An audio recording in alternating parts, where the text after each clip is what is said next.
What is going on, everybody? If you're clicking on this video, you're most likely looking for the best bets of the week. And in this video, I have exactly what you need for the weekend to have some fun, win some money, and overall be up in football. If you guys do enjoy this video, make sure to hit that subscribe button. It helps me out a ton. And make sure your post notifications are on so you don't miss these videos. With that being said, if you guys do want to take any of these bets with me, you can go ahead and deposit in Chalkboard. If you use code AVERY in there, they match your deposit up to $100. You guys already know the deal. This is where I'm going to be playing all of my plays, but you can play them wherever you want. And they do a whole bunch of free promotions in there like every single day. So if you want to win some free money with me, go ahead and get over there. I don't know what's taking you so long, but quick look at last week. We went 4-1, won a whole bunch of money. We missed on Romeo Dubs.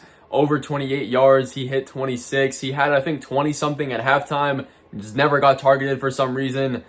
It is what it is. We hit on Nico Collins, we hit on Chris Olave, we hit Nick Chubb, and we hit on Jalen Hurts. Very, very good day. Let's continue that here today. You guys know I don't like to waste time in these videos, so I want to get you guys these best bets and win some money. The very first player in this video is going to be James Cook, over 15.5 receiving yards, and this line is a little bit too low for me. And I was waiting to see the involvement of James Cook in this offense before I went ahead, put him in my fantasy lineups, made any bets on him, because they got Najee Harris. He was supposedly supposed to be the red zone back, which he still might be. But James Cook is looking like the guy in this offense, and that is very good to see, especially if we're making bets on him. There was 15 carries out of this backfield, and he saw 12 of them, and all of the receiving work, 6 targets, 4 receptions. Great game for him all around. And that was all against a very tough matchup and a terrible game for the Bills in general last week. Now he gets the Raiders, who are a pretty good defense against running backs in a good way. Raiders rank bottom 7 against opposing running backs for fantasy points, receptions, yards, all of that. But James Cook ran 24 routes out of the backfield and got 6 targets on those routes. That is a 15% target share. That's pretty good. And he's got a way easier and better script against the Raiders this week. Nobody's getting 20 carries against the Jets defense if you're not Saquon Barkley or Derrick Henry. Cook has had at least 17 receiving yards in all 5 games where he had at least a 9% target share out of his backfield.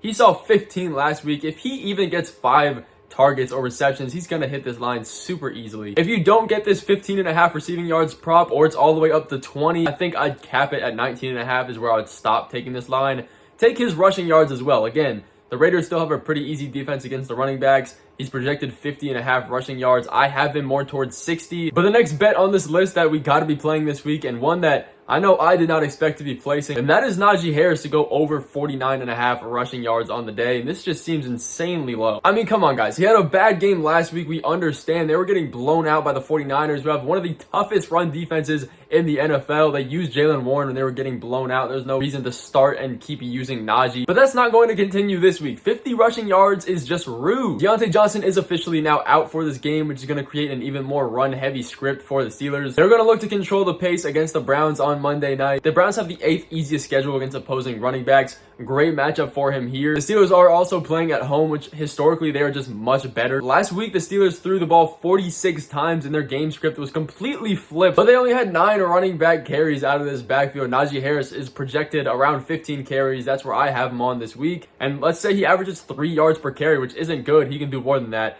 If you're getting 15 carries, 3 yards a carry, if our math is math and that's already 45 rushing yards, he's going to get more than that. Unless Najee's extremely inefficient and just never touches the field, this is an easy play. A lot of people are worried about Jalen Warren. The only reason he got that high of a usage rate last week is because they were getting blown out.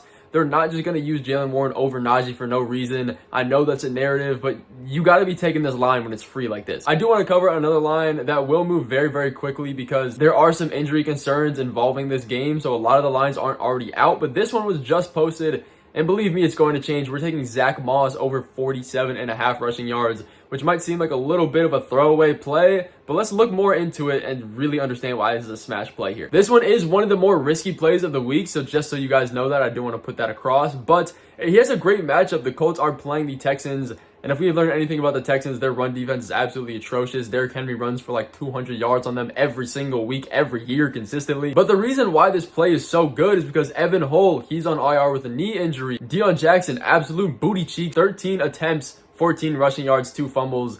Get him off your roster. The only thing that could hold this line back is that Zack Moss, this is his first game coming back from injury. maybe they'll ease him in, but they have no other running backs to lean on. I don't think he'll get eased in. If he's getting a full workload, I have him more at like 60, 65 yards. He's a good running back. He averaged just under 5 yards per carry and 78 yards a game when he was playing last year with the Colts. And he's only 25 years old. This is a matchup we want to be targeting these running backs as much as we can. And it looks like Moss is going to be the workhorse. But this line will move as players get ruled in and out. So if you want to take this value, it is a little bit of a risk, but run with it if you can. Because again, if he sees a regular workload, this is just a disrespectful line. The next bet I'm taking is Rhamondre Stevenson and Zeke to score 1 touchdown this game. The line is at 0.5. If they score a touchdown, this bet hits. And the reason I like this line is because they can either score a rushing touchdown or a receiving touchdown, and you get both of the guys in this backfield. A lot of people are worried about the split between Rhamondre and Zeke, so we're taking both of them in one play. And as far as touchdown props go, this is probably one of the more safer picks. The Patriots get a great matchup against the Dolphins, who is a divisional game, which tends to stay more close because they know each other pretty well. I like Rhamondre himself in this game, and we also get to pair that with Zeke just in case he gets the goal line work. The Patriots are projected 20 points on this game to score, and the only other red zone threat they have is maybe Hunter Henry. Expect them to run a lot in the red zone. Last week, the Patriots had over 50 passing attempts. That is not going to continue. That is not sustainable for them. They like to pass around 30 times.